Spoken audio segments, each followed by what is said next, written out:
nagpupuri sa Panginoon na sa kabila ng ganitong panahon ay niloob niya na tayo ay magkaroon ng pagtitipon sa umagang ito at ang ilan o sa atin ay narito ngayon para sa sama-samang pagsamba. Purihin natin ang Diyos na sa kanyang kabutihan pa rin dahil ang mga nature, ang mga ganyang mga gawa ng kalikasan ay naniniwala tayo na nasa ilalim pa rin ng kanyang kapangyarihan at pagkasoberano. At ngayong umaga ay nalulugod kami, ang TNC, na makasama kayo, lalo na ang ating mga bisita narito ngayon, ang ating mga regular visitors, ang as I remember, Feliciano family, ang Dagdag couple ay nandito, at ang ilan sa ating mga kapatid, no, sila Ate Flor, nandito ngayon. Magandang umaga po sa ating lahat, kasama ng aming mga kapatiran, mga kaibigan na tumutunghay sa Facebook live stream ng The Neighborhood Church. Kami po ngayon ay nasa pinatawag namin corporate worship service at nawa ay pagpalain ng Panginoon ang araw na to na kanyang ibinukod sa 7 araw ng ating buhay. Ito yung araw na kanyang tinatawag na Sabbath day or kapahingahan. Hindi para tayo ay mag-relax, matulog, lalo na ngayon napakagandang malamig na panahon, kundi ito ay para tayo ay sumamba sa Kanya. Ito ang ating pagbabalik papuri, pag-alala, pagkilala sa Kanyang kabutihan. At bago yan, ay nais po nating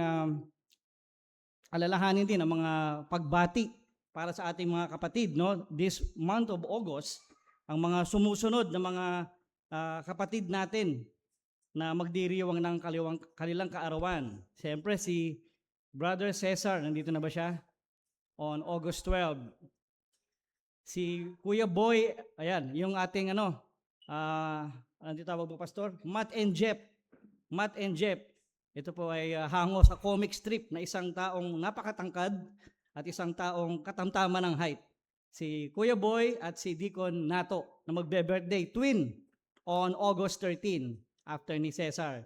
And then on the 14th naman, ang butihing mother ng ating si Brother JM, Mami Wilma. Ayan po. So, salamat sa Panginoon sa mga buhay na yan dahil nagpapatunay lang yan na ang Diyos ay nagpapala ng mga araw at mga taon sa ating mga buhay. At nawa sa linggong ito ng inyong celebration ay pagpalain kayo ng Panginoon. Sige po, standing here supposedly for Brother Mark ay siya ang muna, pero tayo, tatawagin ko po, samahan niyo po ako sa pagtawag sa panambahan. Ay gusto kong basahin sa inyo ang ilang verse na matatagpuan sa Psalms 103 bilang panghimok sa atin sa pagsamba ngayong umaga. Sabi dito ng salmista, specifically si David na sumulat nito, sabi niya, "Bless the Lord, O my soul, and all that is within me. Bless His holy name. Bless the Lord, O my soul, and forget not all His benefits, who forgives all your iniquity, who heals your diseases, who redeems your life from the pit, who crowns you with steadfast love and mercy." In verse 5, sabi doon, "Who satisfies you with good so that your youth is renewed like the eagles." So dito, hinihikayat ni Salmista David ang bawat sumasamba sa Panginoon na alalahanin, purihin sa kanyang kaluluwa ang ating Panginoon. Why? Because there are so many things that God has done to our life. Una, sabi dito, being the forgetful creature that we are, let us not forget all His benefits. So, pag sinabing benefits, ay hindi lamang po ito yung tinatawag ng karamihan na grasya.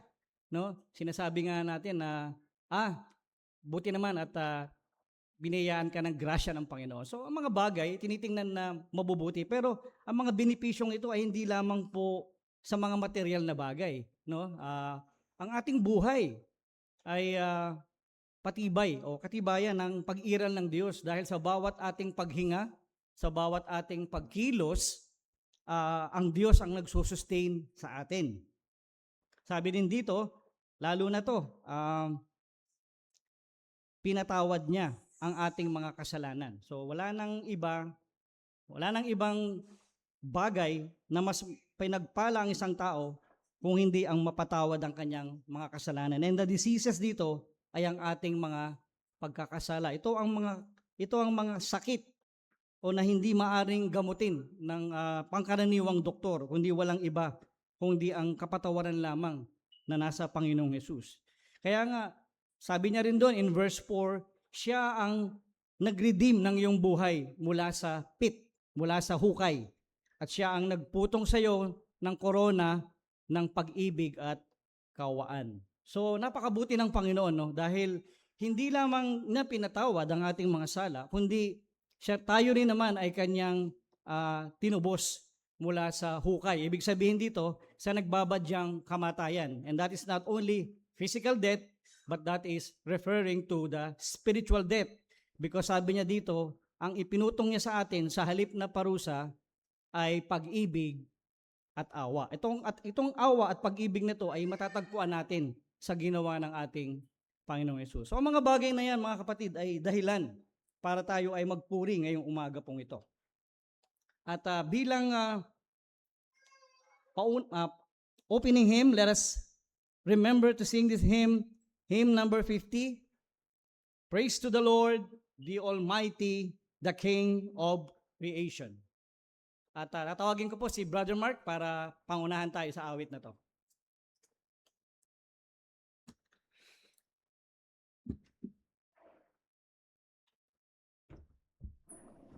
Good morning, brothers and sisters. My apologies. As you all know, medyo masama ang ating panahon, but it is really a privilege to stand here before you to lead worship. And despite the weather, despite na itong mabigat na nangyayari sa ating bansa ngayon, let us still be thankful to our Lord because He has sustained us throughout the week. At gaya nga ng sabi ni Deacon Jojo, thank you po sa pagsalo. Let us sing our opening hymn, Praise to the Lord Almighty. At sa pag-awit natin ng hymnong ito, let us remember who we serve. Let us remember who saved us from everything and everything that has happened to our lives. So let us all stand. Let us sing, Praise to the Lord Almighty.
now be seated, brothers and sisters.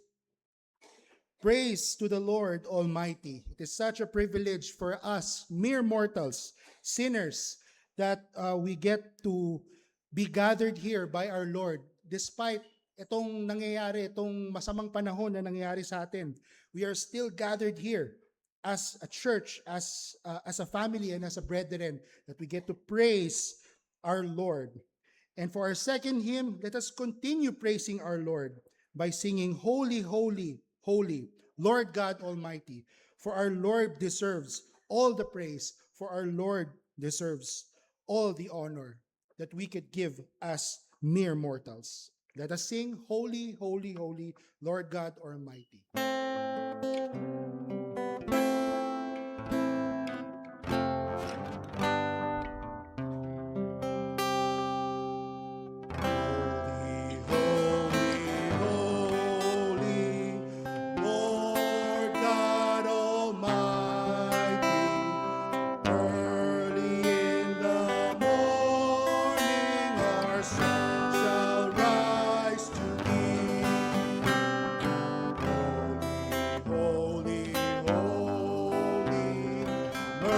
Merciful and mighty, God in three persons, blessed Trinity. Holy, holy, all the saints adore thee, casting down their golden crowns around the glassy sea. Cherubim and seraphim falling down before thee, who were and art and evermore shall be. Holy, holy, though the darkness hide thee, though the eye of sinful mankind may not see, thou art holy, there is none beside thee, perfect in power and love and purity. Holy, holy, Lord God Almighty, all the world shall praise thy name in earth and sky and sea.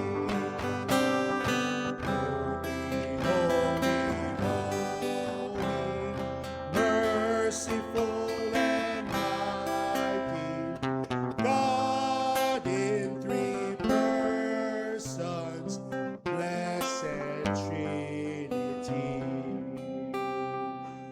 Amen.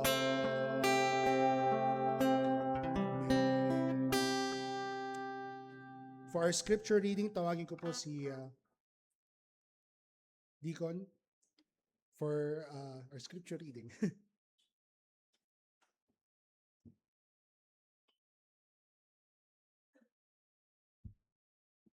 Bago po tayo magbasa, can you join me in an opening prayer? Let's pray. Aming Diyos, muli Panginoon, kami nga ay kumikilala na Ikaw ay Diyos na banal kailanman, Panginoon. Sa iyo ay walang anumang bahid ng pagkakasala.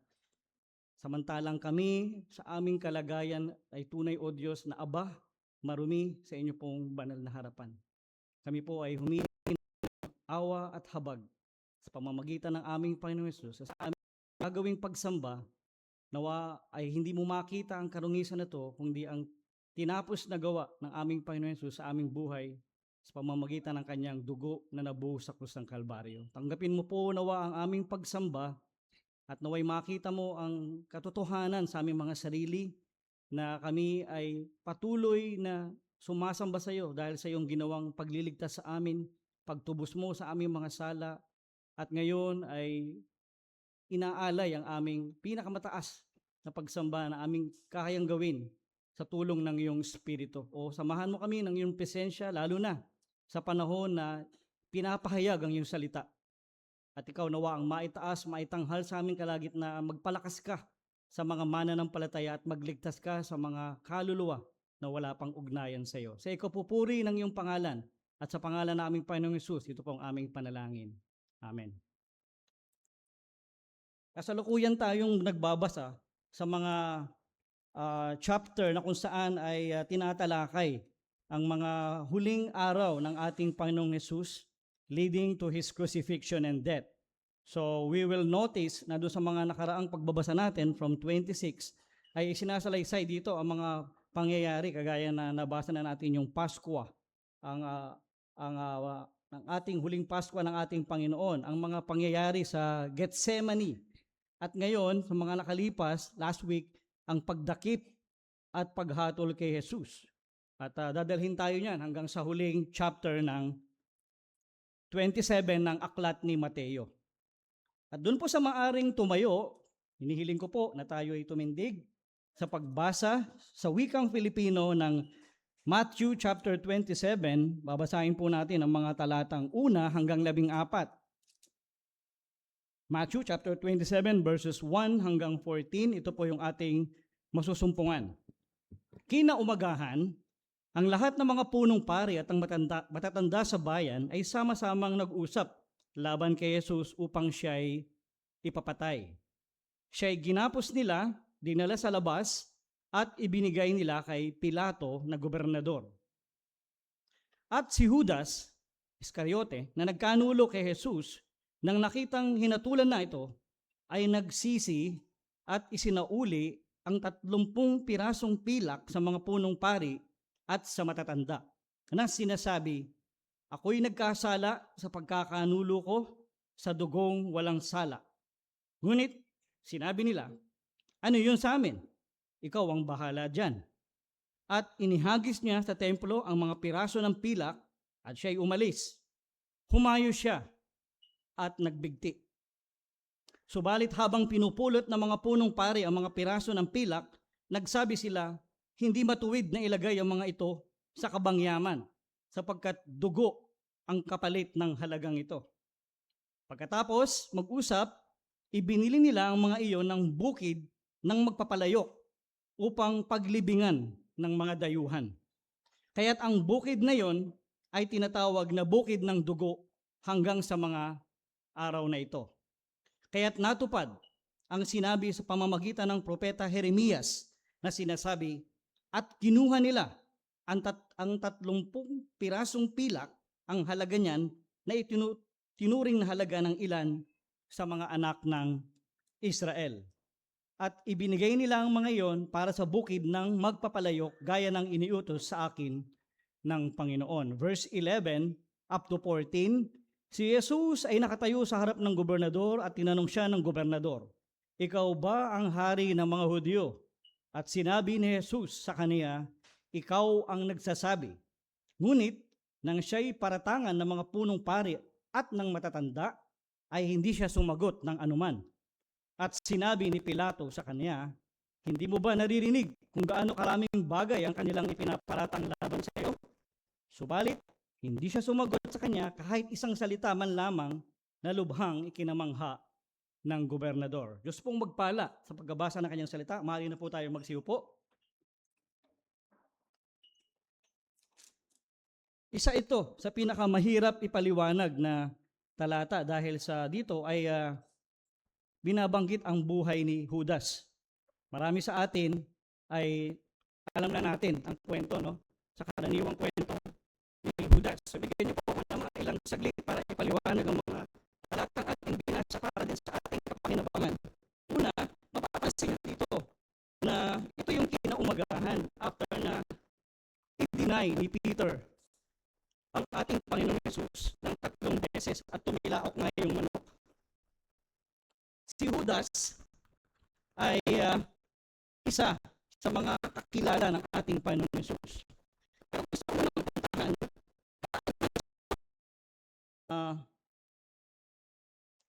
verse 6 hanggang 8 na tinatawag na field of blood. Kasi kung ito, i-reference natin sa Acts chapter 1, makikita natin doon na ang kwento, iba naman ang salaysay ni Lucas. Ang tanong, ganito, paano ba namatay si Judas? Sabi dito, nagbigti. Pero pagdating sa Acts chapter 1, nahulog. Parang dumayb at sumabog. So, upon research, hindi sila magkaiba ng kwento. Okay.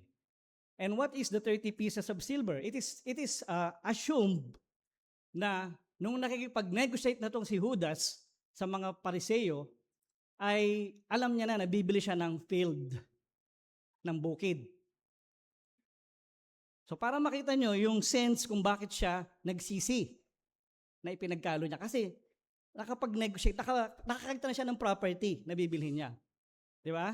Nakakita na siya. That is yung nasa Valley of Hinnom, south ng Israel. Which is, sa aklat ni Jeremias, ito ay binanggit na ito ay mag-potter's field. Dahil ang lupa doon ay angkop na angkop para sa paggawa ng palayok. Kaya nababasa nyo yung magpapalayok, the potter's field. Bakit sumabog ang katawan ni Judas? Sapagkat siya ay tunay na nagbigti doon sa field na binili niya. Subalit, dahil yung katagal niyang nakabitin doon, nabulok yung kahoy, bulok na rin yung kanyang katawan. And normally, dahil namamagana yung katawan ng isang tao na patay, pagbagsak nun, ay para siyang gel na lang na sumabog na. And that's the explanation why. So, siya'y nagbigti, subalit siya din ay nahulog. Yun yung kanyang kinamatay. Hindi magkakontra si Luke at si Matthew. Field of blood, dahil ito ay hinulaan na sa panahon pa ni Zechariah at ni Jeremias, na ang lugar na to ay lugar ng defeat ng Israel.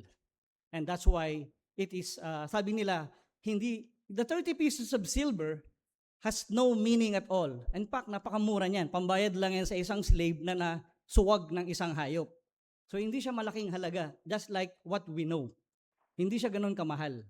But the essence is the fulfillment of the prophecy na sinabi na darating ang panahon ng ating Panginoong Hesus ay pagkakanulo sa halagang 30 pieces o pinagputol-putol na silver.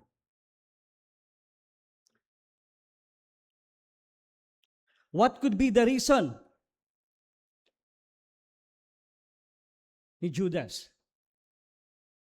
Si Judas, bagamat kasama ng ating Panginoon, ay tinuturing na kakilala lamang at wala siyang malalim na ugnayan sa ating Panginoon Hesus. Dahil sa lahat ng pagkakataon na binabanggit siya, tinatawag lamang niya ang ating Panginoon Hesus bilang Rabbi at Teacher.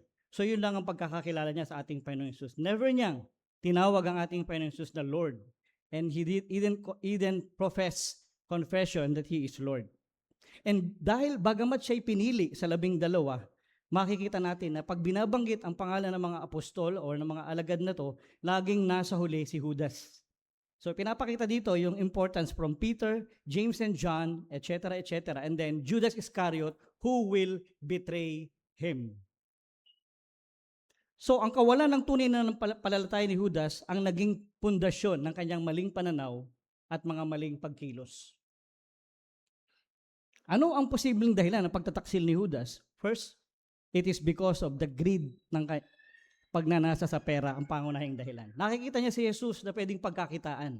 At iniisip niya na kung ito ang magliligtas sa amin sa imperyo ng Romano, ay makikinabang siya pag si Jesus na ang nailagay sa upuan. Yun lang ang pagkakakilala niya. And that's why, alam natin, nahawak niya ang money bag. Siya nga yung unang nag-reason, bakit ang gastos niyan? Binasag yung pabango.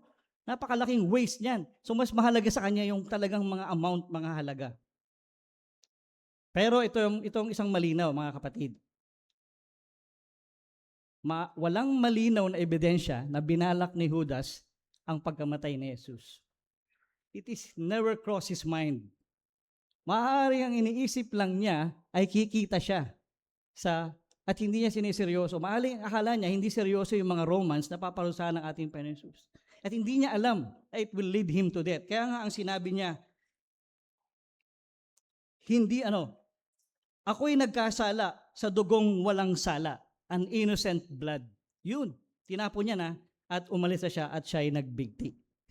Kung titingnan natin, paghambingin natin, Si Peter at si Judas ay parehong mga alagad. Pareho silang nabigo on the darkest day of our Lord Jesus Christ. At parehong seryosong pagtataksil ang ginawa nila sa ating Panginoong Yesus. Balit, si Judas, isinagawa ni Judas ang kanyang pagtataksil.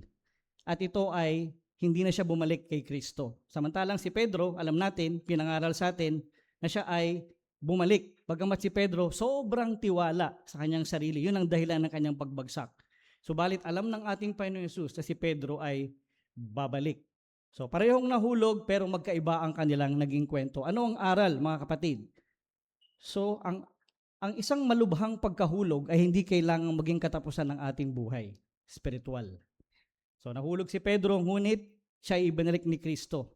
Ipinapakita sa atin na kung tayo ay nagdedepende sa biyaya ng Diyos sa ating kahinaan, tayo ay may pag-asang bumalik sa Kanya. So anong aplikasyon sa ating mga buhay, mga kapatid? Huwag tayong umasa sa ating sariling lakas. Kagaya ni Pedro. So manatili tayong mapagkumbaba at umaasa lagi kay Kristo. Pangalawa, seryosohin natin ang tukso. Nung gabi na sinabi ni Jesus na bumili ng tinapay, sinabi niya and this is the time that Satan entered Judas. Pwede niyang napigilan yon, yung sarili niya. Pero sabi ng Panginoon, gawin mo ng madali ang iyong dapat gawin. So tayo din naman ay dadatnan ng mga tukso. Kaya seryosohin natin ito na pababagsakin tayo ng ating kaaway. Huwag isipin na ikaw ay kailanman hindi maaring mahulog. Huwag mong isipin yon. At kapag nahulog ka naman at nakabalik kay Kristo, alalahanin mo ang iba upang magpalakas sa ating mga kapatid. Yan ang sinasabi ng ating nakita ngayon na dalawa ang pwedeng mangyari sa atin. Either we become the Peter or we become Judas.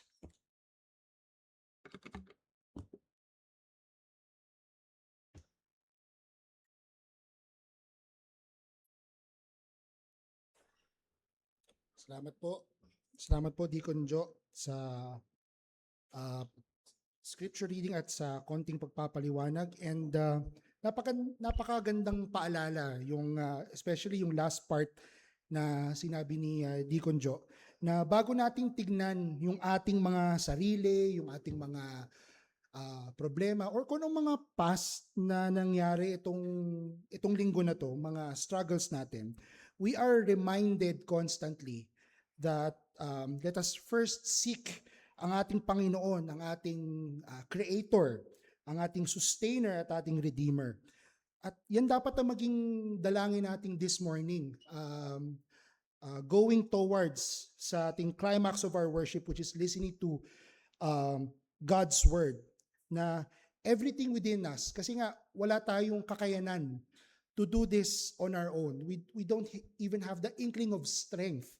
But ang ating Panginoon ang nagbibigay sa atin ng lakas, na ang dalangin natin na everything within us, kailangan we should worship Him. Hindi lang ating mga physical na labi, physical na movements, but also yung ating puso na dapat merong heart of worship. This should be our prayer sa ating Panginoon. So, kung ano man ang dinala sa iyo itong past na week na to, whether joyful, that we recently celebrated birthdays of Ate Mila and Deacon Dan, it's a joyful celebration, or if it was a challenging week for us, one thing still remains. Our Lord is still worthy of our praise, and He is faithful to His people. So sa ating dumako na po tayo sa isang bahagi ng ating pagsamba, which is ang ating pagbibigay. So may I call on the ushers to get the offering basket. And just a little bit of a reminder sa atin, mga kapatid, that giving is also part of worship. And hindi tayo nagbibigay dahil this is routine or napipilitan tayo or kailangan ng church, maybe, but we actually give because God has given to us first. Ang lahat ng meron tayo ay nanggaling sa Panginoon.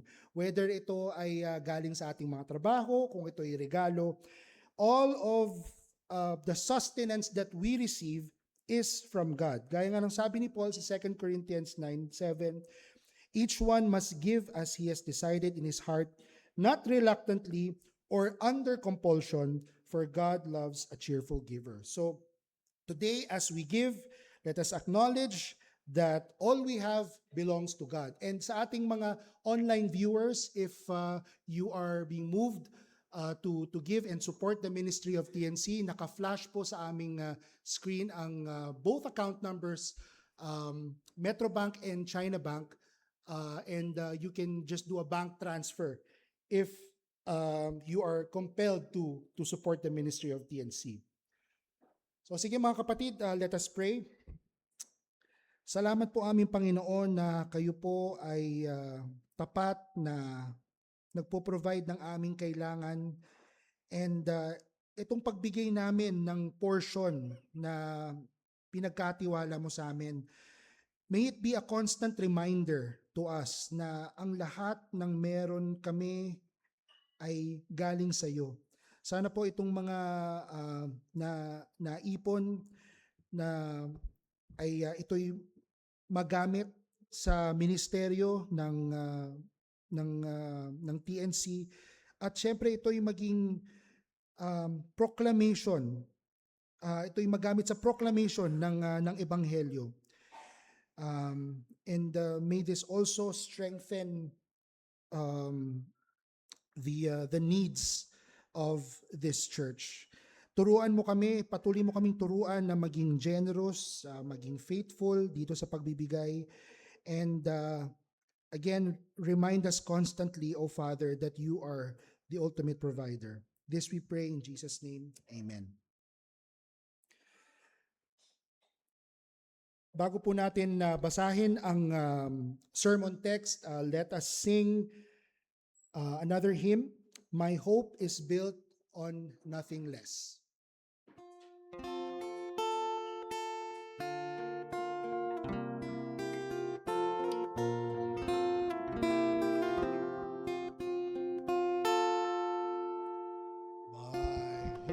Is built on nothing less than Jesus' blood and righteousness. I dare not trust the sweetest frame, but wholly on Christ the solid rock I stand. All other ground is sinking sand. Ground is sinking sand. When darkness I rest upon unchanging grace.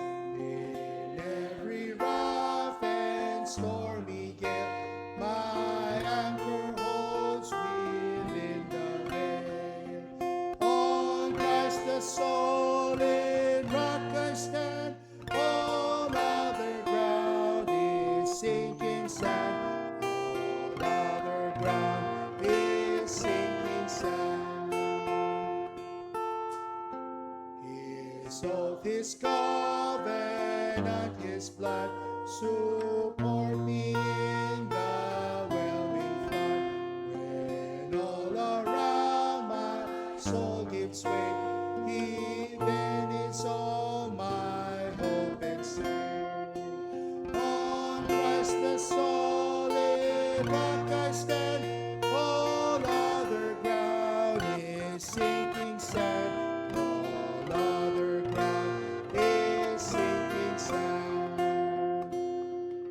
When I shall launch in worlds unseen, oh, may I then be found in Him, dressed in His righteousness alone, faultless to stand before the throne. On Christ the solid rock I stand. All other ground is sinking sand. All other ground is sinking sand.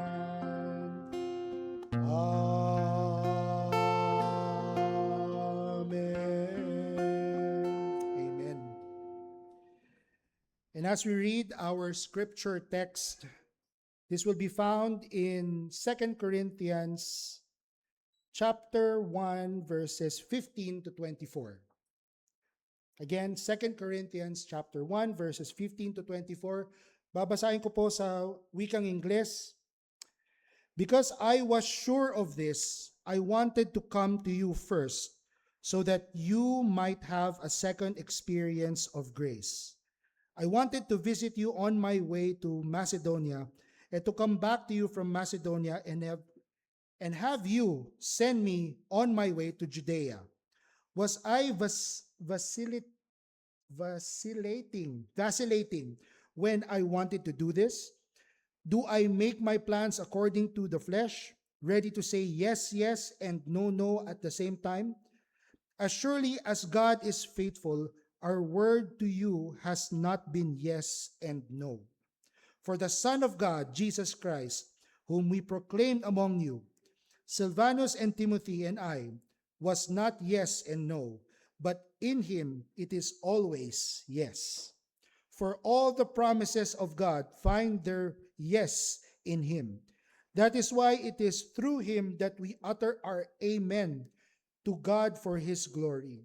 And it is God who establishes us with you in Christ and has anointed us, and who has also put his seal on us and given us his Spirit to our hearts as a guarantee. But I call God to witness against me. It was to spare you that I refrained from coming again to Corinth. Last verse. Not that we lord it over your faith, but we work with you for your joy, for you stand firm in your faith.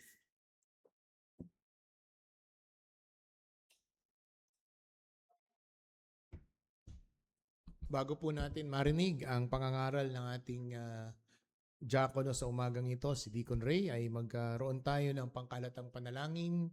Ating ipanalangin ang patuloy na pagkalinga at comfort ng Panginoon sa pamilya Pangilinan at sa kamag-anak ni Nanay Lydia, no? Si Marcelo family sa pagpanaw po ng kanilang bunso na nasa Nueva Ecija. Ganoon din po ang ating mga kapatid na nagpabatid na hindi sila makakadalo dahil sa they had experience in the past ng mga flash flood at nagbabantay sila ng kanilang mga tahanan. So ating patuloy na ilapit ang comfort sa Panginoon sa kanila sa mga ganitong klaseng mga calamities na kanilang naranasan in the past. Tayo po yung tumako sa panalangin kasama ang mga celebrants this week. Aming dakilang Diyos, sa gitna ng kasungitan ng panahon, salamat po sa pribilehiyo na pinagkaloob mo na sa amin na narito sa gusaling ito para kami ay sama-samang magtaas ng iyong papuri sa iyo, pasasalamat sa nagdaang isang linggo sa aming mga buhay at patuloy na pagsusustain ng aming buhay at pangangailangan sa kasalukuyan. Dinadalangin po namin ang aming mga kababayan na maaaring sa panahong ito ay nakakaranas ng masungit na panahon at apektado sa pagtaas ng mga baha, O Diyos. Bunsod din po, O Diyos, ng masungit na panahon. It's been already 1 week na nararanasan namin ang ganitong klaseng uri ng panahon. At kahapon ngayon ang mas tinding ulan at nararanasan namin ang malalakas na ulan, ang pabugso-bugsong ulan, bunsod o Diyos na enhancement ng aming habagad sa mga series na paparating na mga bagyo na dadaan sa aming bansa. O Diyos, nilalapit po namin ang mga kabatid po namin, mga kababayan namin na may hindi magandang karanasan at maaaring sila ay atibuli at nababahala bunsod sa kanilang naranasan sa taong 2024 na sila po ay naging biktima ng mga pagbaha at mga ari-arian at mga kagamitan na kanilang napinsala sa kanila. Dalangin po namin ang kanila pong pag-iingat maging sa kanilang buhay at pamilya. Mga kababayan namin na maaaring nakaranas na ng pagsalanta, O Diyos, ng masungit na panahon na ito. Ang aming mga local governments, O Diyos, sa kanila pong pagtulong at pagbibigay ayuda. at higit sa lahat ay hustisya, O Diyos, sa mga government officials na kanila pong sinamantala at kanila pong ginamit ang pondong nakalaan sa tama ay kanila po itong pinag-interesan at kanila pong inangkin at ninakaw ang kaban ng bayan. Panginoon, lumalapit po kami sa isayo na aming Diyos ng hustisya. Hindi man ito maranasan ng aming bansa o ng kasalukuyang administrasyon na sa susunod, naniniwala kami na ikaw ay magbibigay justice sa iyong muling pagparito. Sa iyong pagparito, O Diyos, ay alam namin na hindi mo palalampasin ang ganitong klaseng uri ng mga injustice na nangyari. Hindi man makamtan namin in our lifetime, but we believe that you are the God of justice and you will punish and make an avenge for those who have received injustices. Panginoon, tinataas din po namin sa iyo patuloy ang pagdalawang pamilya na patuloy na nagdadalamhati. Ang pamilya Pangilinan, kayo po ang patuloy na mag-sustain kay Sister Tina, kay Romel. Ganon din, Panginoon, ang pangungulila ni Nanay Lydia sa kanya pong nag-iisa na lamang na kapatid at bunso na minarapat mong kunin ang kanyang buhay, O Diyos. Dalangin po namin ang patuloy na comfort mo sa pamilyang Marcelo. Ganon din, Panginoon, si Ate Glo na ngayon ay naroon at nag-a-assist, O Diyos, para po sa kalagayan ni Nanay Lydia. Tinataas din po namin sa iyo, O Diyos, ang mga may kaarawan sa linggong ito, ang aming mga kapatid at mga mananampalataya na sa linggong ito ay magdiriwang ng kanilang kaarawan.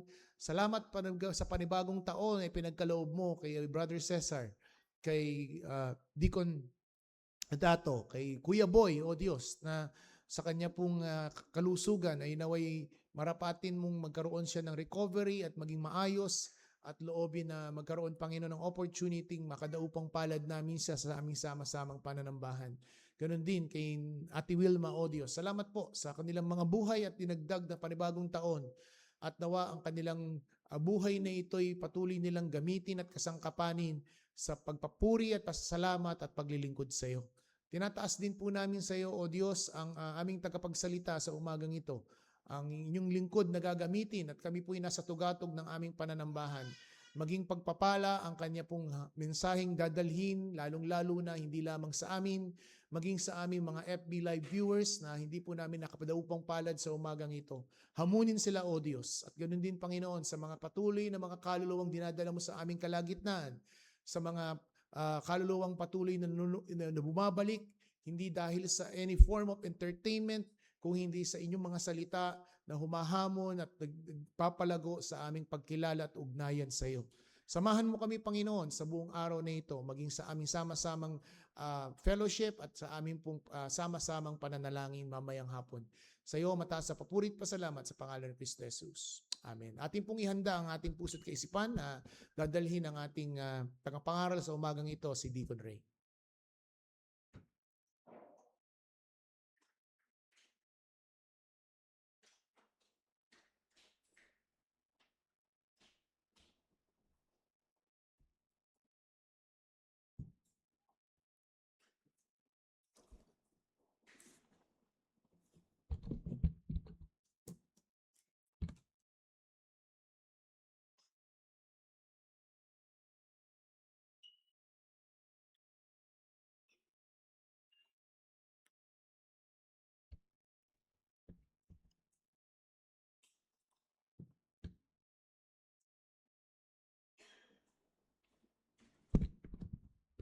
Magandang umaga sa ating lahat, mga kapatid, at para sa mga Facebook live stream viewers ay isang magandang umaga sa inyong lahat. Tayo po ngayon ay dadako sa pangangaral ng salita ng Diyos at sa tulong ng banal na Espiritu ay bigyang linaw sa ating kalagitnaan ang mga talatang ating pag-aaralan. Tayo po ay manalangin. O aming banal at dakilang Diyos, kami ay lumalapit sa ngalan ng aming Panginoong Hesus at sa tulong ng banal na Espiritu ay bigyang pangunawa kami sa aming mga pag-aaralan ngayong umaga. Lubos kaming nagtitiwala sa iyo sapagkat ang lahat ng mga bagay na ito ay makakamtan lamang sa tulong mo at sa iyong kapangyarihan. Kaya dalangin namin aming Panginoon na bigyan mo kami ng isang bukas na puso at kalooban, mapagpakumbabang pag-uugali na ang mga aming mapapakinggan ngayong umaga ay tunay na maghahatid sa amin ng pagkamangha at pagkilala, paghanga sa ginawa ng aming Panginoong Hesus. Kaya tulungan mo kami aming Diyos sa pag-aaral na ito at nawa ikaw ang siyang magligtas sa aming kalagitnaan sa mga taong wala pang ugnayan sa aming Panginoong Hesukristo. Ang lahat ng ito ay aming dalangin sa pangalan ng aming Panginoong Hesus. Amen. So sa ating pong kasalukuyang panahon, tila napakadali nang mawalan ng tiwala sa mga pangako. Marami na ang nakaranas ng mga salitang pangako. Pupunta ako, ngunit hindi naman dumating. O kaya yung salitang babayaran kita bukas, pero hindi na nagpakita. So maging sa mga pinuno, mga kaibigan, at maging sa sarili nating mga plano, madalas nating maranasan ang pagkabigo. At dahil dito, nagiging mapagduda ang puso ng tao kapag may nangako, ang unang pumapasok sa isip natin ay, totoo kaya? So ganito rin ang sitwasyong kinakaharap ni Apostol Pablo dito sa ikalawang sulat niya sa mga taga-Korinto. Mayroon pong mga tao na nag-aakusa sa kanya na siya ay pabago-bago at hindi mapagkakatiwalaan dahil nabago ang kanyang plano nung siya'y muling bumisita sa kanila. At para sa kanyang mga kritiko, ang pagbabago ng kanyang plano ay pagpapakita na hindi siya tapat sa kanyang salita. So yun yung akusasyon ng mga mananampalataya dito sa Korinto, sa iglesia ng Korinto. Pero ngunit sa halip na ipagtanggol niya ang kanyang sarili, si Apostol Pablo, ay itinuon niya ang kanyang pansin dun sa iglesia ng Korinto sa isang higit na dakilang katotohanan. At yan ay walang iba kundi ang katapatan ng Diyos.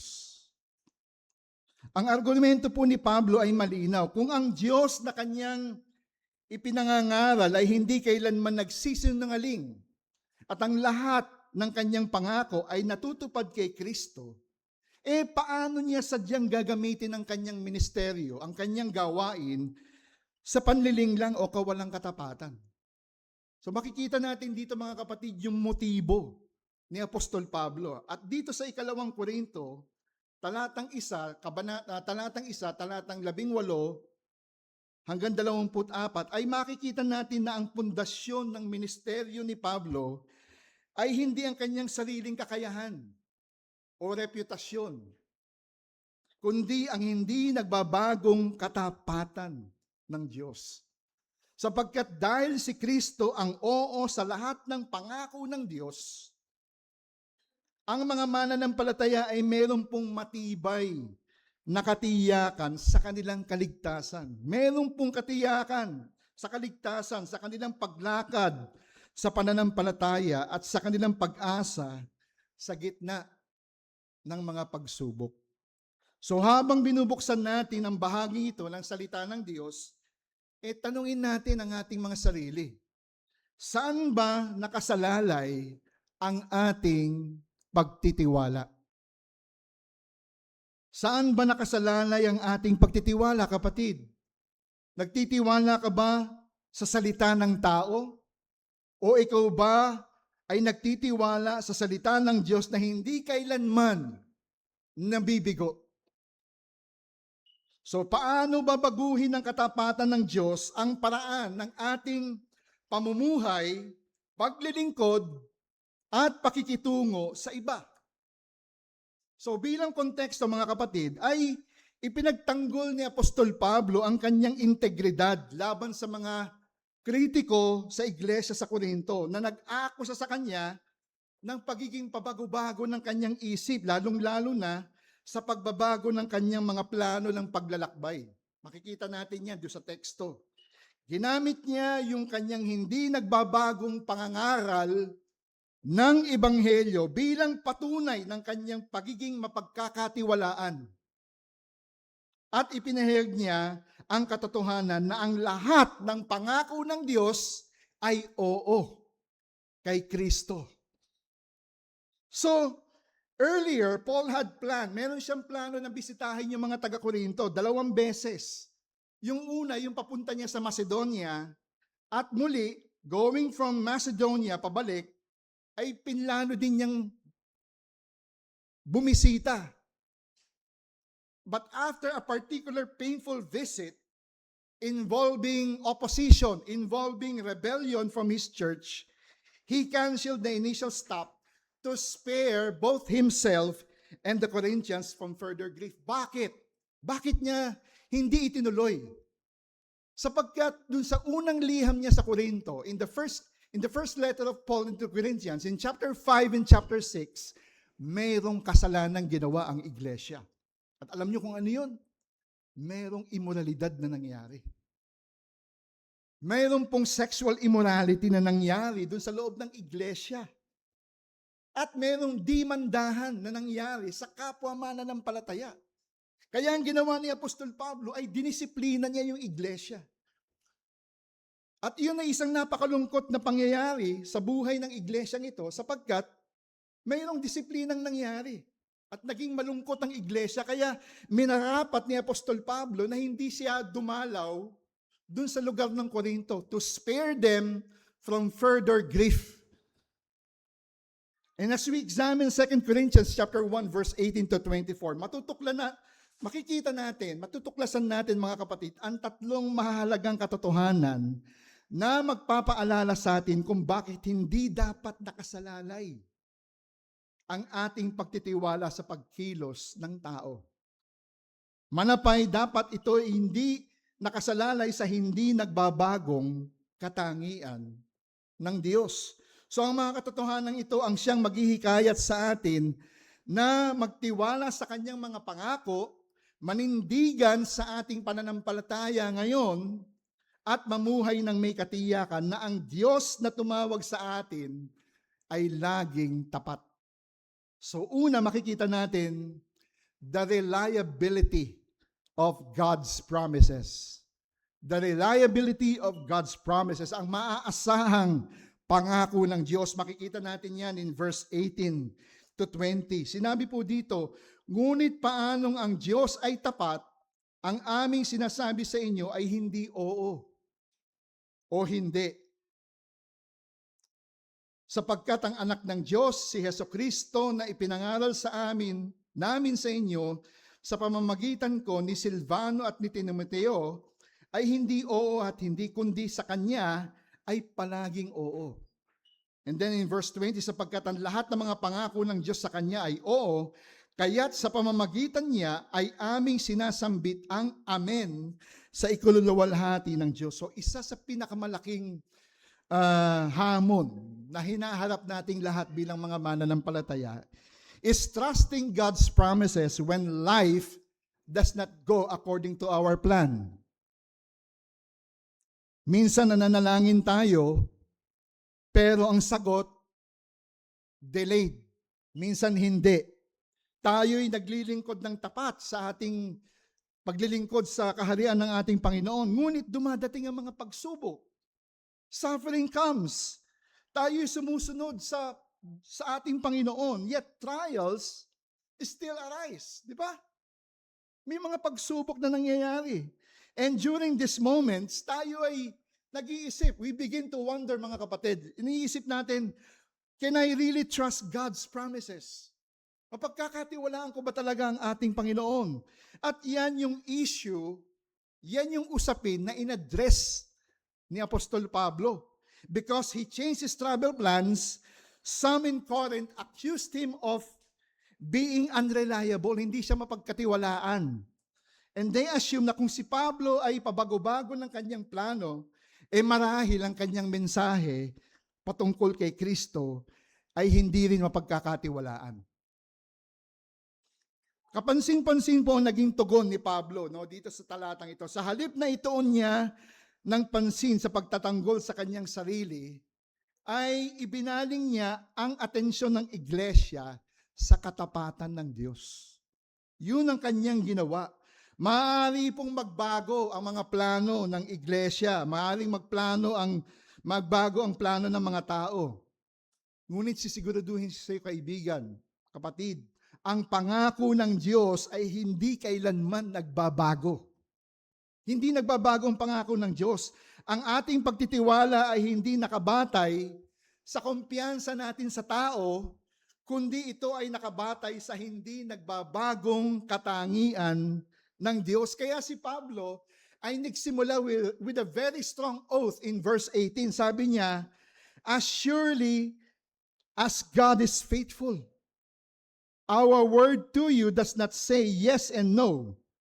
So nananawagan si Pablo sa hindi nagbabagong kalikasan ng Diyos upang patunayan ang kanyang pangangaral, sapagkat ang batayan ng kanyang pangangaral, mga kapatid, ay walang iba kundi ang ating Panginoon.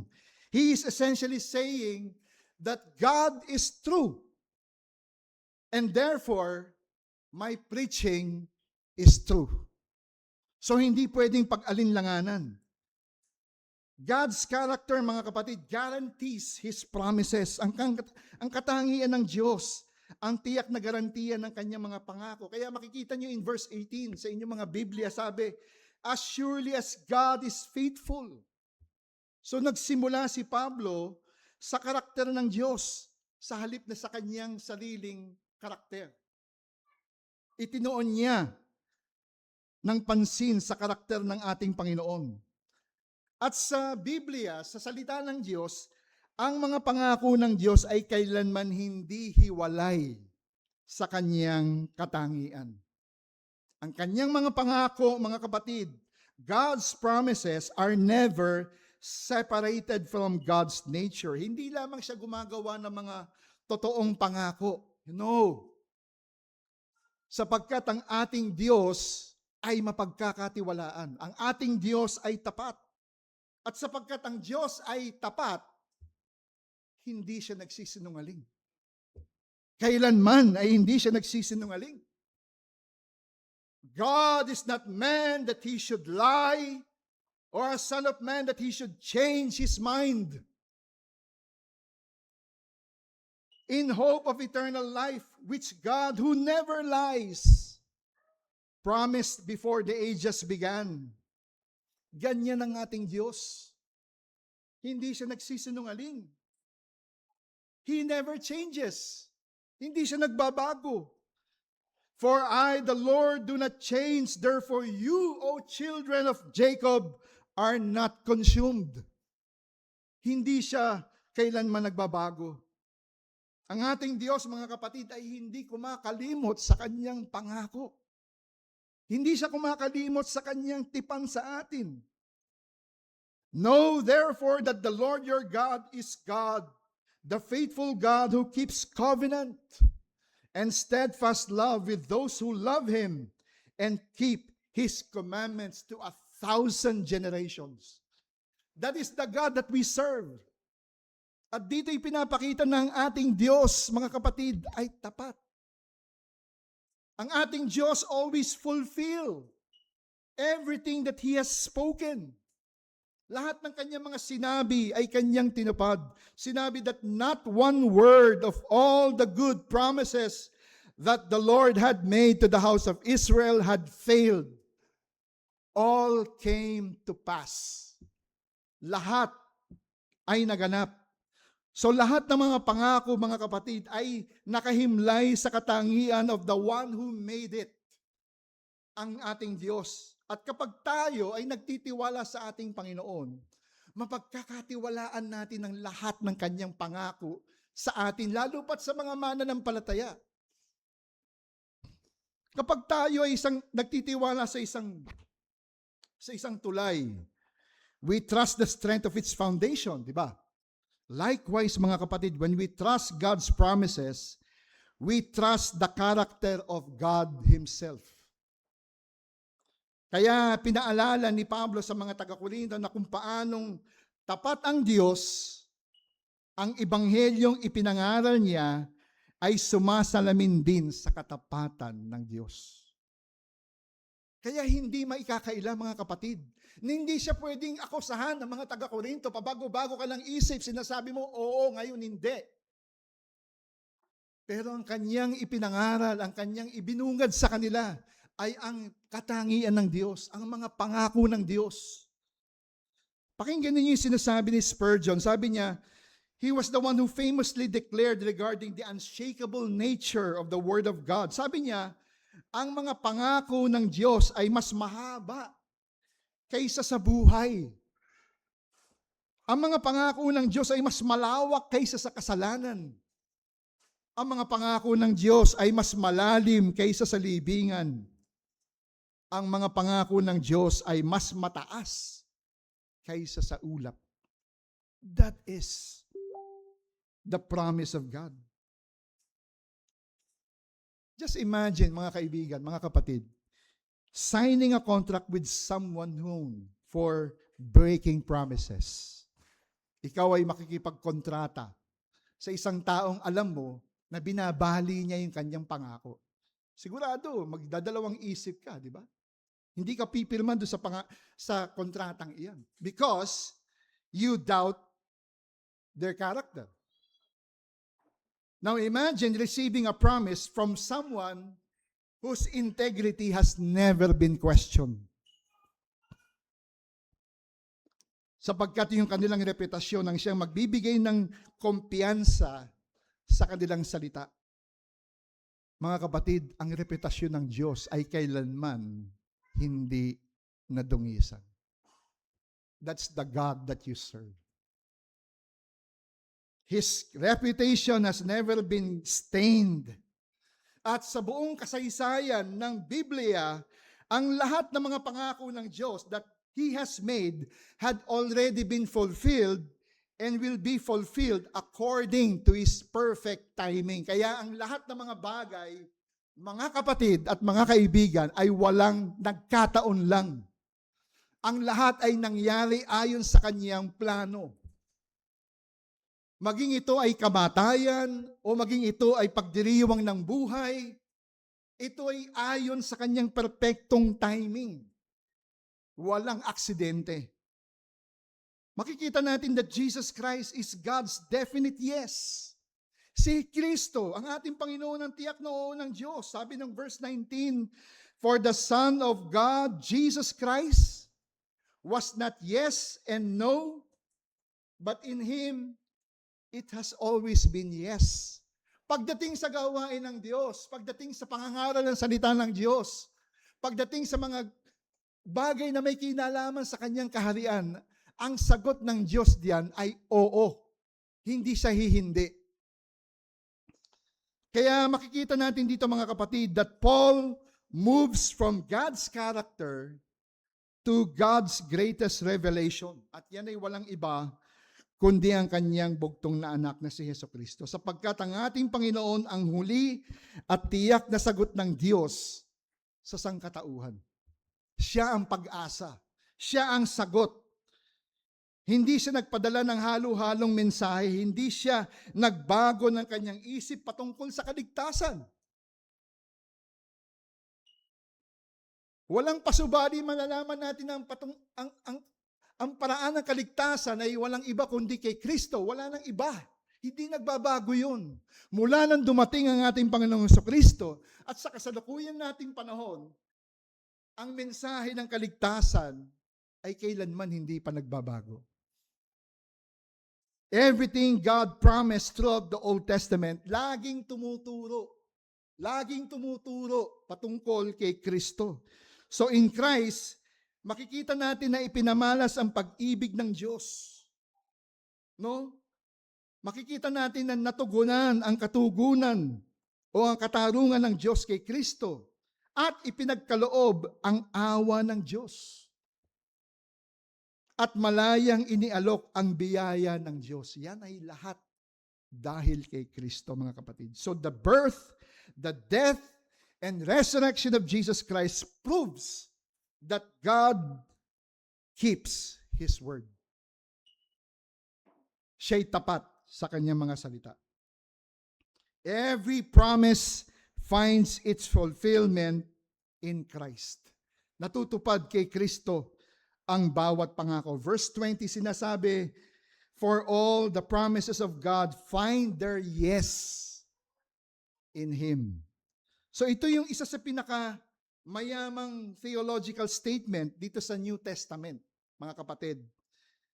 Hindi sinabi ni Apostol Pablo that some promises are fulfilled in Christ, but rather, he says all of God's promises find their fulfillment in Him.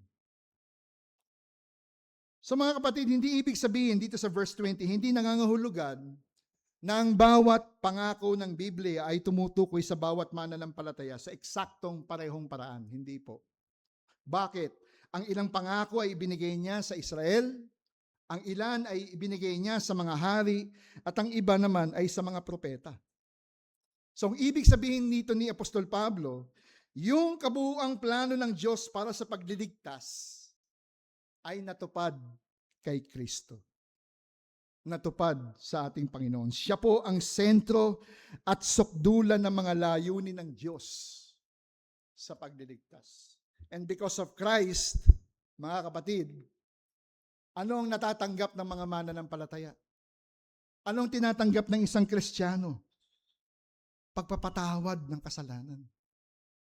Pagpapatawad ng kasalanan, pakikipagkasundo sa Diyos, pagkukopkop sa pamilya ng Diyos, ang pananahan ng banal na Espiritu, ang buhay na walang hanggan, ang muling pagkabuhay mula sa mga patay, yung pag-asa, at ang pananahan ng presensya ng ating Panginoon at ang pangako ng kanyang muling pagbabalik.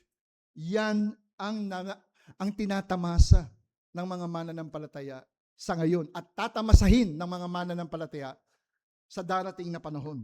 Kaya nagpatuloy si Apostol Pablo. That is why, sabi niya dito, that is why through Him we utter our amen. Sinasambit natin ang salitang amen para sa Diyos, para sa kanyang kalwalatian. Yun ang sinabi ni Pablo.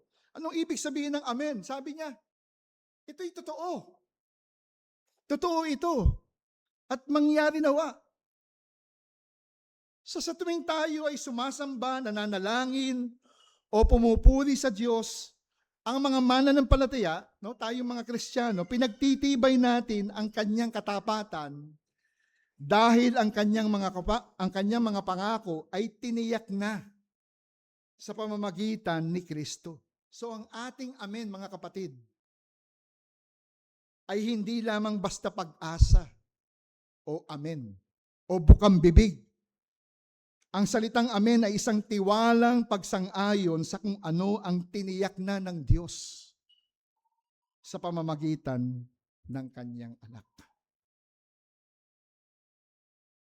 So, God's promises is backed by His infinite faithfulness and secured by the finished work of our Lord Jesus Christ. So itong kasiguruduhan na ito, this certainty ay nakahimlay kay Kristo and not sa ating sarili. So makikita natin, mga kapatid, as the first point, the reliability of God's promises. But then secondly, we see the sovereign security of the saints. The sovereign security of the saints. Ang soberanong seguridad ng mga banal. Verse 21 hanggang 22. So, lumipat si Apostol Pablo sa mga pangako ng Diyos patungo sa persona ng banal na Espiritu na siyang garantiya ng ating kaligtasan. Tignan po natin yung verse 21 to 22. Sabi po dito, subalit ang nagpapatibay sa amin sa kasama ninyo kay Kristo at nagpahid sa amin ay ang Diyos. Iniligay rin niya ang kanyang tatak sa amin at ibinigay sa amin ang Espiritu sa aming mga puso bilang paunang bayad. So here, brothers and sisters, ni-layout ni Apostol Pablo ang apat na magaganda, hindi mababaling katotohanan na ginawa ng banal na Trinidad na inaccomplish of the Holy Trinity sa bawat mananampalataya. Pansinin po ninyo, in verse 21, sabi po dito, itinaguyod tayo. He establishes us. He establishes us. God makes you stand firm in Christ. Anong ibig sabihin ng mga kapatid? Ang ating perseverance is not ultimately dependent sa ating mga sarili. Hindi nakadepende yan sa ating sariling kapangyarihan na mahina. Kung hindi ito ay nakadepende sa Diyos. Because God is the one who establishes, He is the one who secures, and He is the one who anchors us in the finished work of our Lord Jesus Christ. Kaya sinasabi po ng talatang ito, na itong talatang ito ay siyang nagpapaalala sa atin ng ating pagtitiis at katatagan ay lubos na nagmumula sa kanyang kapangyarihan at hindi sa ating sariling lakas. Ano pa? Ano pa makikita natin? Again, in verse 21, He is the one who anointed us. Siyang naghirang.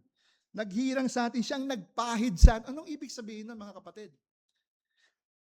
In the Old Testament, yung salitang anointed, ito'y ginagawa sa mga propeta, sa mga saserdote at mga hari. Kapag sila'y pinapahiran o binubuhusan ng langis ng propeta, ito'y nangangahulugan na sila'y inihahanda para sa paglilingkod. Di ba? Paglilingkod yan. But here, sa ating kasalukuyang Panginoon, the new covenant is the anointing of the Holy Spirit. Ang pagtatalaga ng banal na spirito ay ibinigay sa lahat ng mga mananampalataya upang paglinawin ang katotohanan at palakasin tayo na mamuhay para sa kaluwalhatian ng Diyos. So, di ba kapag tayo'y nananalangin, kapag tayo ay makikinig ng pangangaral ng salita ng Diyos, ano ang madalas na namumutawi sa isang mangangaral? Hinihingi niya ang tulong ng banal na spirito. Sapagkat ang banal na spirito ang siyang nagbibigay ng liwanag ng katotohanan. Siya din naman ang nagpapalakas sa pananampalataya ng mga mananampalataya. Kaya itong talatang ito ay nagpapakita na ang pagtatalaga ay hindi nakalaan lamang para sa iilang piling tao, kundi ito po ay isang permanenteng presensya at nagbibigay kapangyarihan gawain ng banal na spirito sa buhay ng bawat mananampalataya. Hindi lamang po yun, mga kapatid. Sabi dito, tayo ay kanyang tinatakan. He sealed us. He sealed us. Alam po ba ninyo yung salitang sealed? No? In the ancient world, ang sealed ay inilalagay sa isang dokumento. Di ba? Nilalagay yan sa isang dokumento or halimbawa, isang commercial crate. Kapag meron yan selyo, yan ay nagpapahiwatig na ito ay merong absolute ownership. Merong security and merong authenticity. Ang banal na spirito ay nananahan sa iyo. Sa isang mananampalataya, kapag ang banal na spirito ay nananahan sa iyo, inilalagay ng Diyos ang kanyang selyo ng pag-aari. Binibigay niya sa iyo yung selyo ng, ibig sabihin, ikaw ay nabibilang sa Kanya. Ikaw ay nabibilang sa Kanya. Kaya, doon sa ancient times, yung mga hari, meron silang tinatawag na signet ring. Signet ring. Kapag meron mga dokumento, yung papel ay merong wax. Merong wax. At tatatakan yun nung kanyang signet ring. Ibig sabihin na yun, ito'y pagpapakita na ang dokumentong yun ay pag-aari niya. Kaya ganun din naman sa atin bilang mga mananampalataya, ang banal na spirito na nananahan sa isang mananampalataya ay nagsisilbing marka na siya ay nabibilang sa Diyos. Di lamang po yun, mga kapatid. Again, in the same verse, sinabi po dito, He gave us His Spirit as a guarantee. ibinigay niya ang kanyang espiritu bilang garantiya. Sabi po yun sa talata. Ininigay niya ang kanyang tatak sa amin at ibinigay sa amin ang espiritu sa aming mga puso bilang paunang bayad. So the Holy Spirit dwelling inside the believer is God's down payment guaranteeing your final and eternal inheritance. Kaya ito po ay isang pledge that the God who started the work of salvation ay tatapusin niya ito sa ating buhay. Kaya, mga kapatid, yan ang kalagayan mo. Itinalaga ka ng Diyos, pinatibay ka ng Diyos, sinelyuhan ka ng Diyos. Ibinigay niya ang banal na espiritu para sa iyo bilang garantiya. Kaya, pakinggan niyo muli sinasabi ni Spurgeon. Sabi niya, kapag nasa biyaya, mananatili sa biyaya. At ang buhay Kristiyano ay hindi lamang isang pagsisimula sa mga pamamaraan ng Diyos, kundi ito'y isang pagpapatuloy din sa mga ito habang may buhay. So yun ang pangako ng Diyos sa iyo, kapatid. At yun yung siyang ipinangaral ni Pablo doon sa mga taga-Korinto.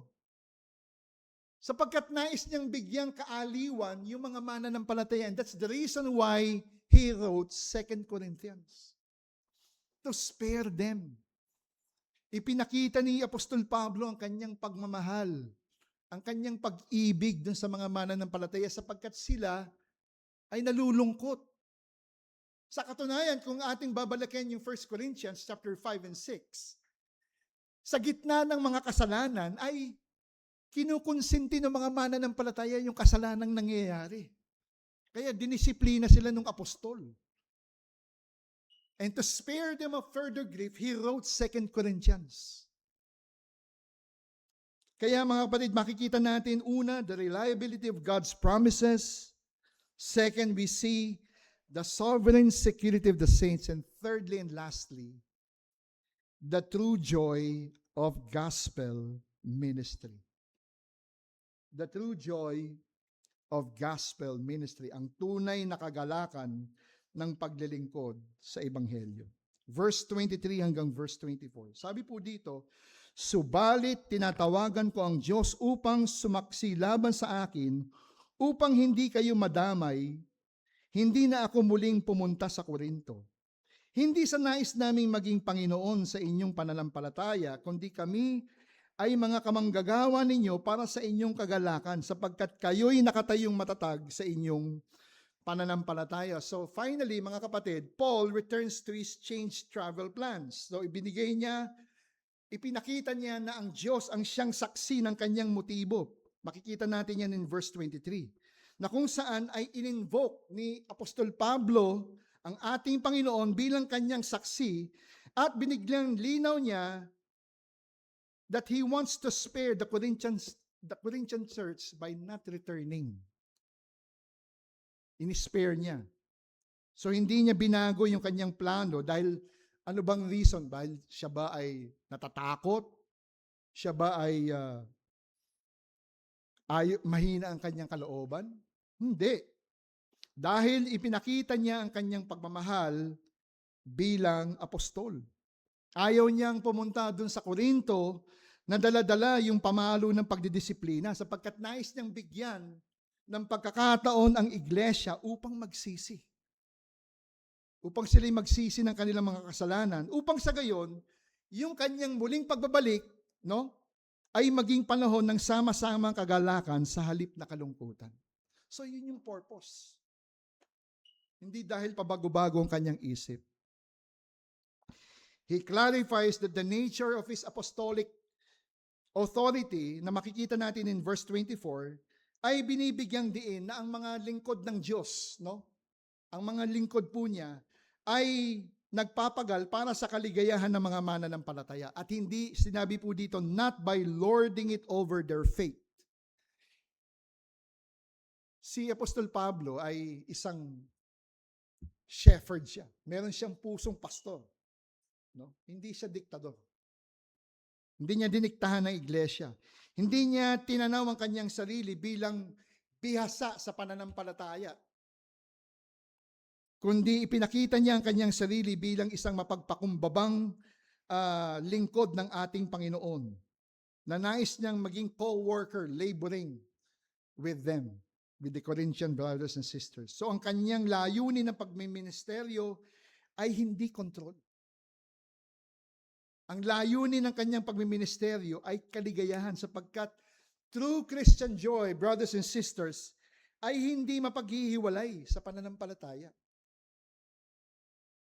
Ito'y dumadaloy kapag tayo ay nananampalataya sa katotohanan ng salita ng Diyos at nananahan sa tinapos na gawain ng ating Panginoong Yesus. So brothers and sisters, leadership, minsan ang pananaw natin pagdating sa pamumuno, authority o impluensya o kapangyarihan. Marami ang nagpapalagay that the higher one's position, the greater the control one should have over others. Nakakalungkot, minsan ganito ang nangyayari sa ibang mga iglesia. Merong power, merong pag-aabuso ng kapangyarihan. Merong ilang mga pinuno na naniniwala na ang gawain ng pagmiministeryo is about commanding people, while others measure success by numbers, recognition, or influence. Pero dito sa talatang ito, mga kapatid, si Pablo ay naglahad ng ibang larawan.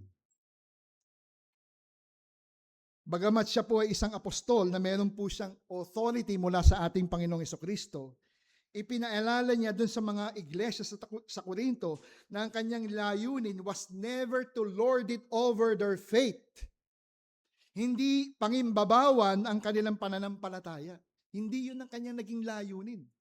Sa halip, his greatest joy was to see believers standing firm in Christ and experiencing the joy that only the gospel can give. So yun yung kanyang naging layunin, mga kapatid. Kaya ang pagmiministeryo ng pag-iibanghelyo or gospel ministry is partnership, not domination. Pagtutulungan, mga kapatid. Kaya sinabi po dito in verse 24, not that we lord it over your faith. So, makikita natin dito, mga kapatid, na si Pablo, he is deliberately rejecting an authoritarian style of leadership. Hindi siya diktador. Yung salitang lord it over means pagpapakita yan ng control o pamumuno ng malupit sa isang tao. And mind you, mga kapatid, mismo ang ating Panginoong Hesukristo, nagbigay siya ng babala sa kanyang mga alagad against this kind of leadership. In Mark chapter 10, verse 42 to 45, sinabi, whoever wants to become great among you must be your servant. Kaya naiintindihan ni Pablo that only Christ is Lord of the church. Ministers are servants, not masters. Gospel ministry aims at the joy of God's people. Kaya again, in verse 24, we work with you for your joy. Hindi sinabi ni Pablo na we work for our reputation, or we work for our success, or we work to build our ministry. Ang sabi ni Pablo, we work for your joy. Para sa inyong kaligayahan. Nagpapagal si Pablo para dun sa iglesia sa Corinto, para sa kanilang kaligayahan. And that is one of the greatest description of pastoral ministry in the New Testament.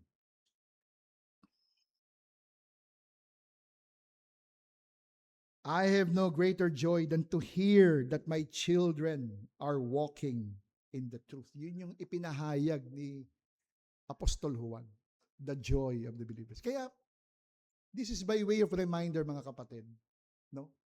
That whenever a pastor disciplines you, no? Kapag ikaw ay dinidisiplina bungsod ng iyong kasalanan, ito'y pagpapakita ng pagmamahal respeto, at kalinga. Oo, masakit. Masakit ang madisiplina. Gaya ng nangyari sa Korinto. Dinisiplina sila. Masakit yun. Pero ang naging layunin ni Apostol Pablo ay para sa kanilang kaligayahan upang bigyan sila ng pagkakataon na magsisi. At ang mga lingkod ng Panginoon dito sa loob ng iglesia, yan ang layunin. Paglilingkod ng merong kaligayahan. Kaya nga, huwag ninyong bigyan ng kalungkutan ng pastor o ang mga lingkod ng Diyos sa pagiging matigas ang iyong ulo. Kundi pakita mo ang iyong respeto at pagmamahal sapagkat ang kanilang ginagawa ay para sa iyong ikaliligaya bilang isang mananampalataya. Upang ikaw ay lumalakad ng may kabanalan, ng may pagtitiwala sa ating Panginoon. That's the goal of the gospel ministry. It aims at the joy of God's people. Gospel ministry strengthens faith in Christ. Sabi dito in verse 24, because it is by faith that you stand firm. Sa pananampalataya, kayo'y tumatayo. Siya, pinaalala ni Apostol Pablo na ang kanilang seguridad ay hindi matatagpuan sa kanilang sarili. Kung hindi ito'y matatagpuan kay Kristo.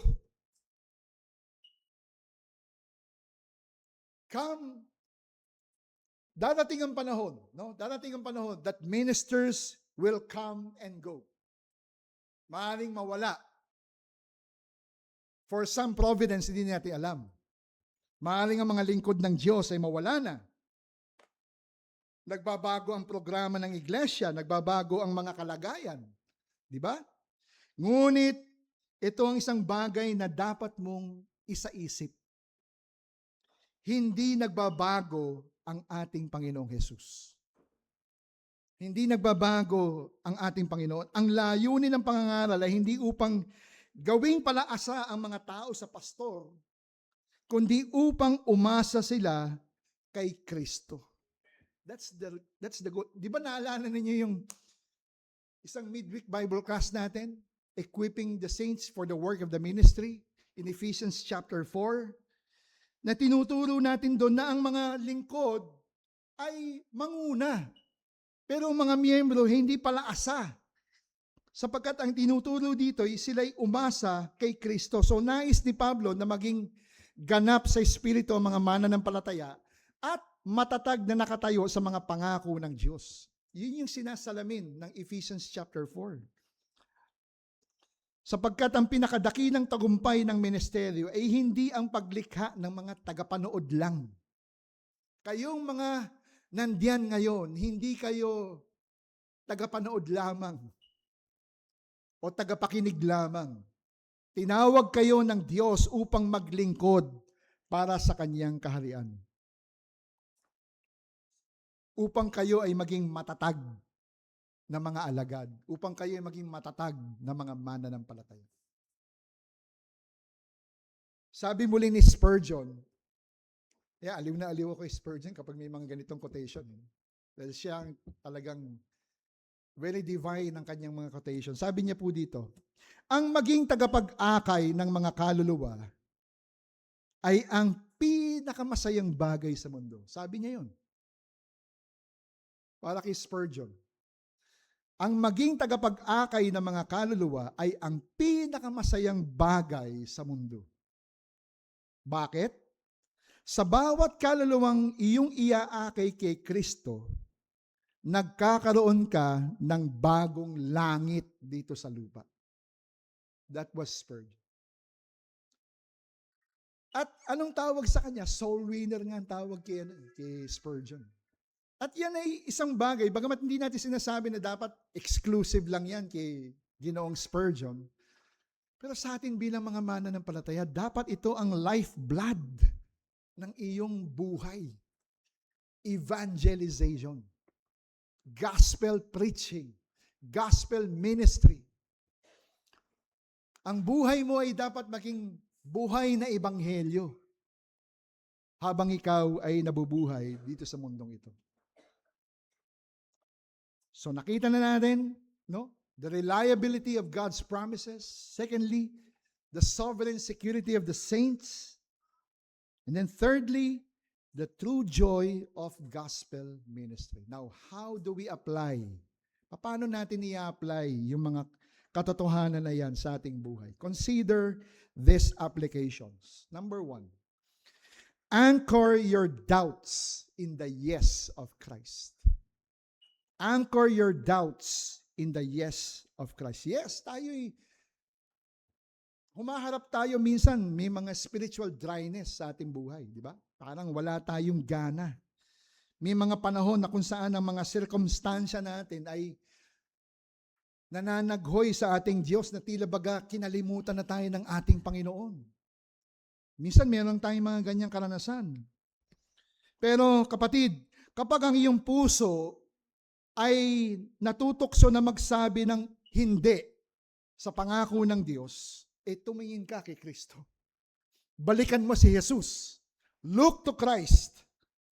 Sapagkat ang lahat ng pangako ng Diyos has made regarding your forgiveness, your adoption, and your eternal security finds its yes in Him. Laging oo kay Kristo. Kaya, kapatid, ipanalangin mo. Ipangakal mo ang ebanghelyo sa iyong sarili, sa iyong sariling kaluluwa, and let your heart respond with an amen to His glory.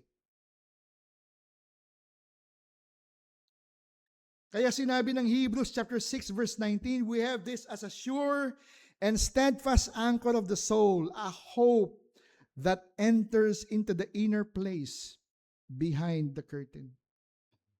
Si Jesus. Ikalawang application, rest in the guarantee of the Spirit.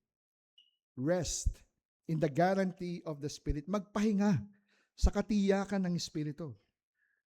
Nag-struggle ka ba sa katiyakan ng iyong kaligtasan? Ikaw? Do you struggle with assurance of salvation sa iyong isip? Kung ikaw ay nagtiwala sa ating Panginoon, tumingin ka sa ginawa ng banal na Espiritu sa iyong buhay. Ikaw ba ay nalulungkot sa tuwing ang ikaw ay gumagawa ng kasalanan o ikay nasisiyahan kapag gumagawa ka ng kasalanan? Mahal mo ba ang mga mananampalataya o mas mahal mo ang mga di mananampalataya? Ikaw ba ay naghahangad na makita ang kaluwalhatian ng Diyos? Ito yung mga ebidensya, mga kapatid. Ito yung mga ebidensya ng selyo ng banal na Espiritu at ang kanyang pagpapahid ng langis, ang pagtatalaga sa iyong buhay. Kaya hindi mo kinakailangang magtiwala sa iyong sariling kalakasan o tumayo sa iyong sarili. God Himself has established you and deposited His Spirit as a guarantee of your eternal inheritance. Hindi ko pa alam kung paano ko kayo uudyukin sa mga bagay yan, and I pray that the Holy Spirit will embed that truth sa puso mo. He who has prepared us for this very thing is God, ang Diyos, and who has given us the Spirit as a guarantee. Kaya, brothers and sisters, magsaya ka sa iyong pananampalataya. Hindi maging, there's a big difference between happiness and joy, di ba? Magkaiba yan. Happiness is circumstantial yan. But joy is something more deeper. Suffering, but always rejoicing. That's the believer. Sapagkat ang buhay ng isang mananampalataya ay pagsubok. Walang madali sa pagiging Kristiyano. At kapag hinamon ng banal na Espiritu ang isang kaluluwa tungo sa kaligtasan, wala siyang ibang magagawa kundi lumapit sa Diyos. Kayo ba ay pinersuade ng isang tao para maging mananampalataya at maging kaanib ng iglesyang ito? Wala. Ang banal na Espiritu ang siyang naglagay ng hangarin sa iyong puso Kaya ka nandito. Sa mga bisita namin, ang banal na Espiritu ang siyang kumikilos sa inyong buhay. Kaya kayo nandito. Hindi ito nagkataon. No? Bakit sa labas, ang lamig, gusto ko matulog. Pero nandito tayo because we desire. Naghahangad tayo ng mga bagay na spiritual. At yan ba'y gawa ng tao? Hindi. It is the ministry of the Holy Spirit. Third application, seek your joy in faith, not in sight. Seek your joy in faith, not in sight. Bilang mga magkakapatid sa pananampalataya kay Kristo, bilang isang iglesia, ang ating panawagan, ang ating calling is to be helpers of one another. The doctrine of one another. Ang doktrina ng pakikitungo sa bawat isa, alam po ninyo mga kapatid, yan ay applied sa inyo ngayon. Ginagawa niyo yan. Hindi niyo man siguro nakikita, pero basang-basa yan sa ginagawa ng inyong kilos sa loob ng iglesia. Ipinapakita yan. Yung iyong pakikitungo, yung iyong malasakit sa kapwa mananampalataya. May mga pagkakataon na minsan, ito ay napakahirap gawin. Kaya nga sabi dito mga kapatid, we are not to be lording over sa konsyensya ng bawat isa. Hindi natin dapat pangimbabawan ang konsensya ng bawat isa. Sapagkat tayo'y nagmamalasakit sa konsensya ng bawat isa. Meron bang nalulungkot? Dumadamay tayo. Meron bang isang anak na suwain? Nagpapayo tayo. Meron bang kapatid na naghihirap pinansyal? Tumutulong tayo. Meron bang karamdaman? Nakikiramay tayo sa kanyang karamdaman. Remember, brothers and sisters, that we stand by faith, not by sight. Kaya, iangkla mo ang iyong kaluluwa sa hindi natitinag na pangako ng Diyos at manalangin ka that the Holy Spirit would fill you with joy of your salvation. Though you have not seen Him, you love Him. Though you do not know Him, though you do not now see Him, you believe in Him and rejoice with joy that is inexpressible and filled with glory, obtaining the outcome of your faith, the salvation of your souls. Kaya, mga kapatid, again, in this text, the Apostle Paul declares that all God's promises are guaranteed, yes, in Christ, sapagkat ang Diyos ay tapat. Siya'y matapat. He decisively establishes believers by anointing and sealing them with the Spirit as a pledge. Kaya magtiwala ka. Magtiwala ka, kaibigan. Kapatid, magtiwala ka sa tinapos na gawain ng ating Panginoon for this unshakable assurance. So for the unbelievers, sa mga taong maaring sa unang pagkakataon, wala ka pang ugnayan sa ating Panginoong Hesukristo, ang mensahe ng Ebanghelyo ay hindi pa bago-bago o salungat sa kanyang sarili sapagkat ang ating Panginoong Hesukristo, ang anak ng Diyos, ang siyang hindi natitinag na oo ng lahat ng pangako ng Diyos. At walang baka sa kanyang pagliligtas. Laging tiyak, laging sigurado. Kaya kung iyong ilalagak ang iyong buhay kay Kristo, He will snatch you out of the fire. Ililigtas ka niya. The gospel is a finished, certain reality. Hindi mo kayang iligtas ang iyong sarili o panghawakan ang iyong kaligtasan kung meron man sa iyo on your own fragile strength. Ang Diyos mismo ang siyang magpapatatag sa iyo, maghihirang sa iyo, maglalagay ng kanyang tatak ng pagmamay-ari sa iyo at maglalagay ng Espiritu Santo sa iyong puso bilang garantiya ng iyong walang hanggang mana kung ikaw ay mananampalataya sa kanyang anak. So, if you feel heavy with guilt, stop relying on your own faithfulness to God and look entirely to His faithfulness to you in Christ. Kaya magsisi ka ng iyong mga kasalanan.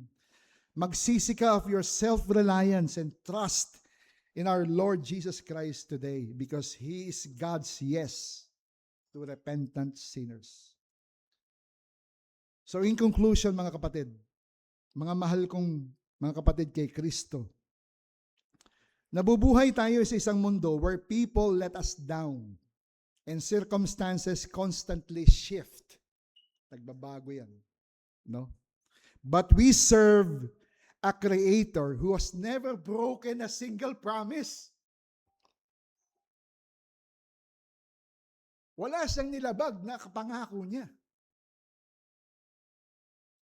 At sana, mga kapatid, pag may mga dumadating na pagsubok, pumapaligid sa iyo, huwag kang manangan sa iyong sariling pangunawa. Minsan hindi maintindihan, di ba? Yung maunawaan. Kasi natatakpan ng somewhat parang cloud of doubt sa iyong isipan. But lean on His enduring word. Rest on the reality of Lamentations chapter 3 verse 22 to 23. Anong ibig sabihin ng lamentation? The steadfast love of the Lord never ceases. His mercy never come to an end. They are new every morning. Great is thy faithfulness. Kaya mga kapatid, let us live today and henceforth completely trusting in the one who holds our future. Amen. Let us pray. O aming Diyos, maraming salamat for giving us such consolation mula sa iyong mga salita. Minsan may mga pagkakataon na pumapatak na lang ang aming luha sa hirap ng pagsubok o maaaring dama namin ang hirap ng ibang mga mananampalataya. Nananalangin kami na may you be our constant comforter. Ikaw ang patuloy na mag-aliw sa amin. Mag-aliw sa aming mga kapatid na nawalan ng mahal sa buhay. O mag-aliw sa aming mga kapatid na dumadaan sa mga mabibigat na pagsubok, karamdaman o mga krisis, pinansyal na problema, O Diyos. O maging itong kasalukuyan nangyayari ng baha na nahihirapan sila. Samantalang kami, aming Diyos, we comforted na minsan ay natutulog. Natulog kami ng mahimlay kagabi. Maayos, samantalang may mga kapatid kami na nag-aalala na maaaring tumaas ang tubig at maglikas. O aming Diyos, bigyan mo sila ng kaaliwan, tulungan sila. Sana kung mamarapatin mo ay maging katulad nila kami na maayos ang kalalagayan sa aming tahanan. Pero ganun pa man, O Diyos, ipinagkakaloob mo ang mga pangyayaring ito. Minsan hindi namin maintindihan bakit nangyayari ito. Pero ikaw ang Diyos na mapagkakatiwalaan namin, gaya ng sinasabi ni Pablo, na hindi pa bago-bago ng isip, kundi ang lahat ng bagay sa Diyos ay oo kay Kristo. Yan, ikaw aming Panginoon, ang Diyos na pinaglilingkuran namin. Kaya dalangin namin aming Panginoon na patuloy kaming makidama, O Diyos, sa damdamin ng kapwa mananampalataya. Hindi lamang po, Panginoon, sa mga panahon ng kaligayahan, kundi lalo't higit sa mga panahon ng kalungkutan at pagsubok, sapagkat yan ang buhay ng pananampalataya. Hindi madali. Kaya ang hamon namin sa mga hindi mananampalataya, O Panginoon, kilusan sila ng banal na Espiritu at lumapit sa iyo. Sapagkat yan ang paraan. Sapagkat kung kanilang maririnig, ang buhay pananampalataya ay pagsubok, maaaring sila'y tumalikod.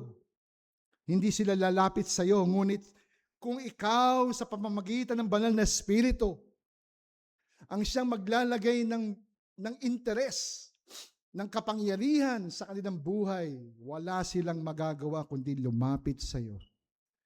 Kaya aming Panginoon, naway baunin namin ang mga talatang ito. Salamat dahil ikaw ay tumugon sa aming panalangin na maunawaan namin ang mga talatang ito. At sana, O Diyos, linangin namin sa aming puso ang mga katotohanan ng aming napakinggan. And all for your glory and praise. For this we ask in the name of our Lord and Savior Jesus Christ.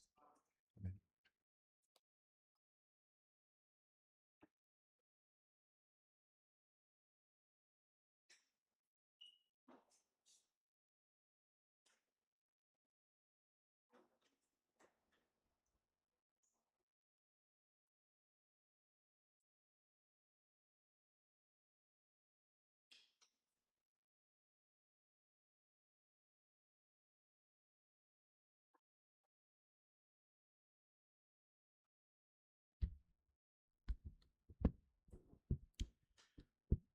Purihin ang Panginoon sa kanyang salita. Bilang tugon, awitin po natin ang himnong How Firm a Foundation. Tayo po'y tumayo.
Shall not be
Manatili po tayo nakatayo, awitin po natin ng doxology.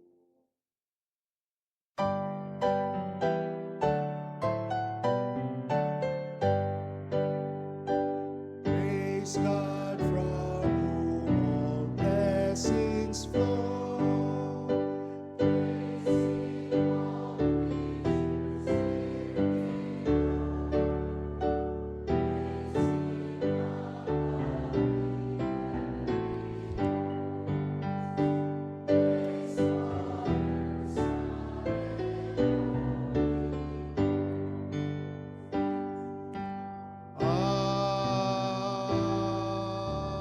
Amen. I'll be using 2 Corinthians 11:11 to 14. The same book na ginamit ng ating tagapangaral para sa ating benediction, at ito ang sinasabi, "Finally, brothers, rejoice. Aim for restoration. Comfort one another. Agree with one another. Live in peace. And the God of love and peace be with you. The grace of our Lord Jesus Christ and the love of God and the fellowship of the Holy Spirit be with you all." Amen. Tayo po'y maupo para sa ating patuloy na pagbabalita at pag-announcement.